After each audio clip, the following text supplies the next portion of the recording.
Hi, guys. Welcome to our live today. And our planning session, y'all, is going to be a good one.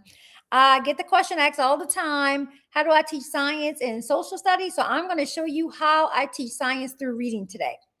So let's go ahead and dive in and get started. If you are new to my channel, I do not use reading curriculum. We use real life experiences to teach our lessons, or interest based, meaning that she gets to choose the topic or the books that we use to teach the reading skills. So let's go ahead and get started. The subject for today, what the skill we're focusing on, is main idea and details. So the first thing I do when I'm planning is I need to know what the skill is.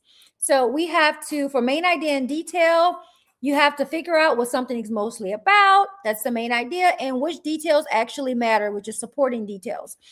That's what we're going to be focusing on today. I also look at why it matters. So the reason that this matters the most is because in this information world that we're in right now, in this technology world, the ability to identify what matters most is an essential skill.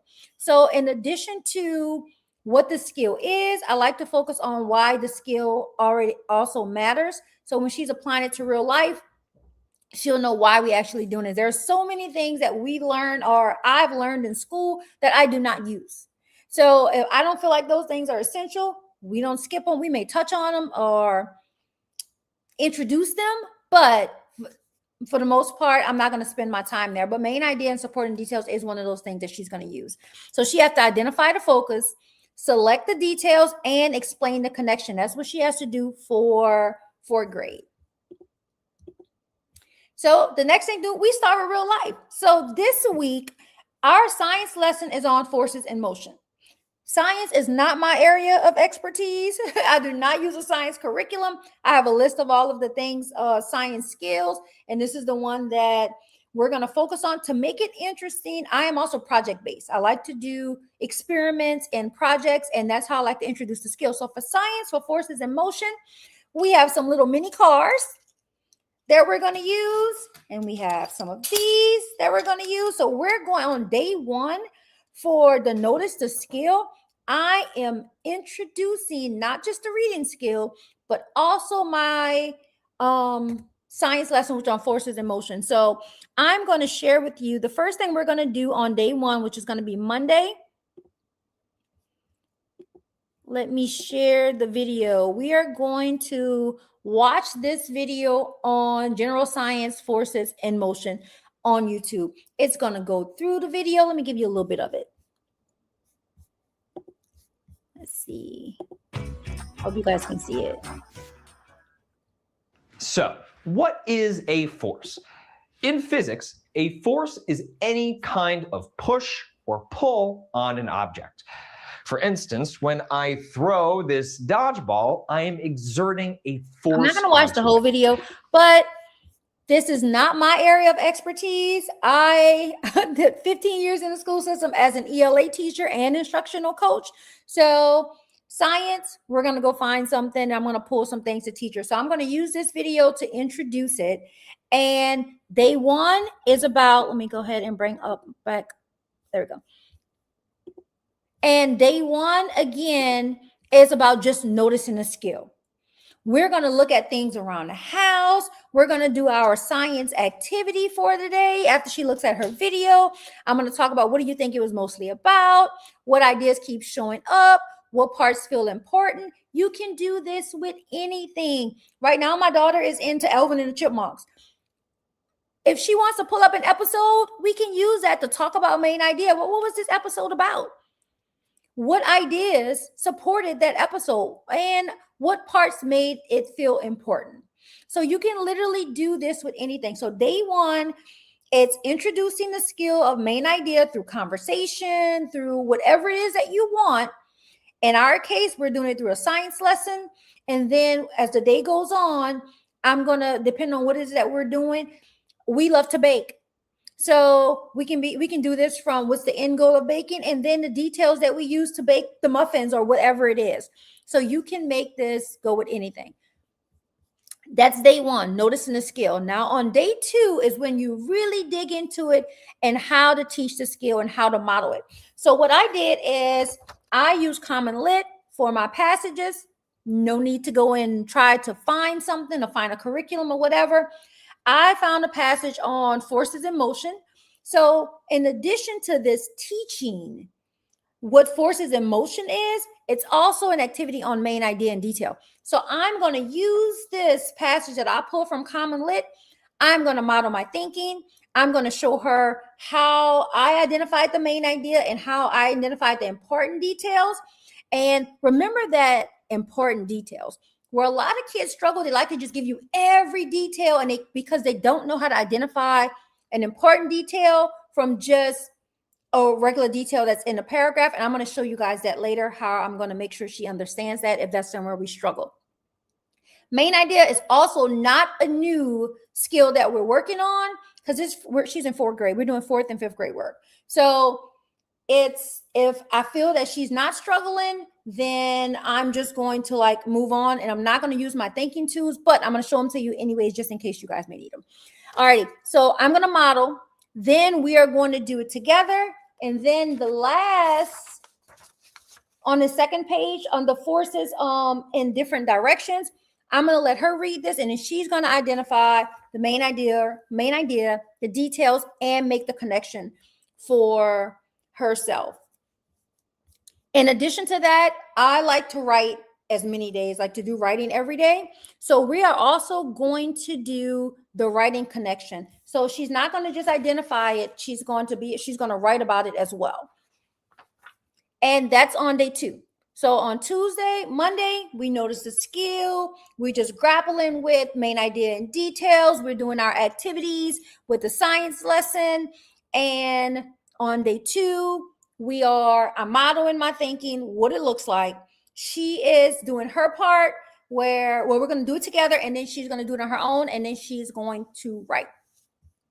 Now on day 3, I am going to implement some thinking tools if needed. So I have 2 tools you can use. One, to identify the main idea, the details, and why it matters. And then another one, how do you identify important details versus interesting details? So important details, they are directly support the main idea. They explain the concepts, and it answers the questions. But interesting details may be something that just add color or add context or something like that. So this activity, it's a important versus interesting sort. If you do this activity, it'll help your child to identify what's the important details from just interesting details that's not really the ones that we're looking for. So on day 3, we are going to add in some thinking tools if needed. Now on Thursday, we are going to, let me share my screen. Well, my screen's already shared, but I'm going to share my Common Lit. Stop screen. Change. Okay, here it is.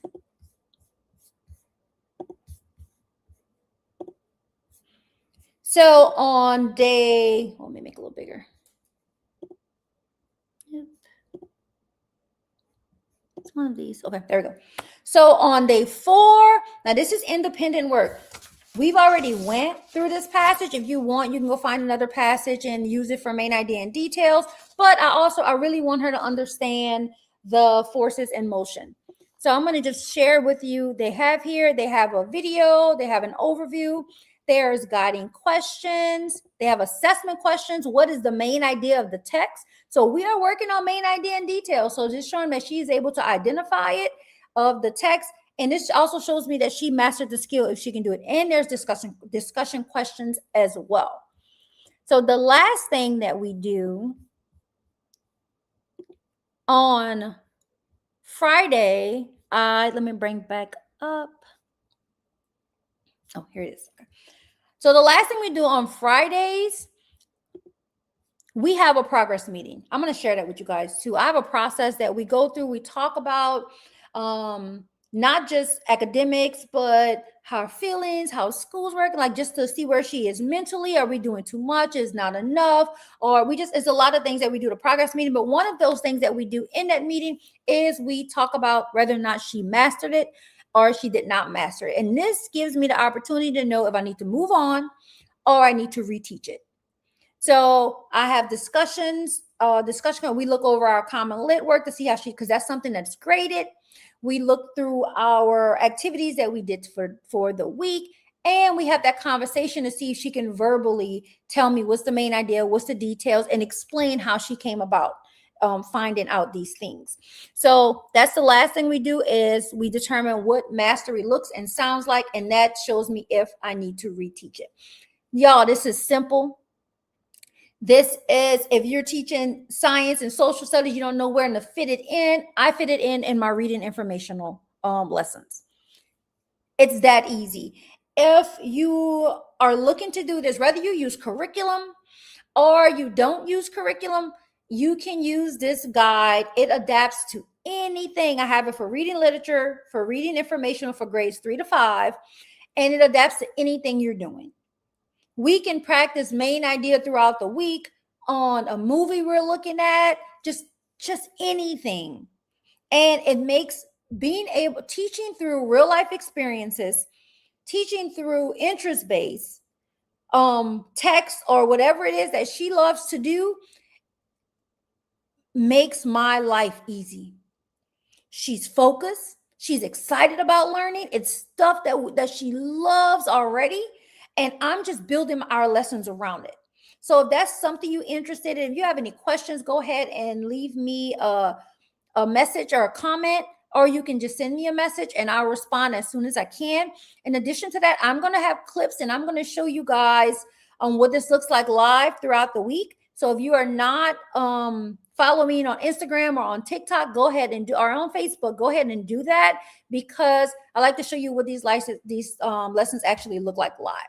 So again, as you can see, it only takes me about 12 minutes to go through this video to bring you through my planning process. That's how long it takes to plan. And this is knocking reading and science out at the same time, y'all.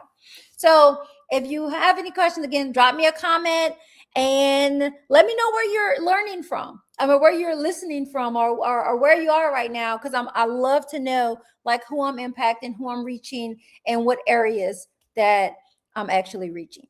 So again, thank you guys for coming to our lives. I will see you next Friday at 4 o'clock. Bye, guys.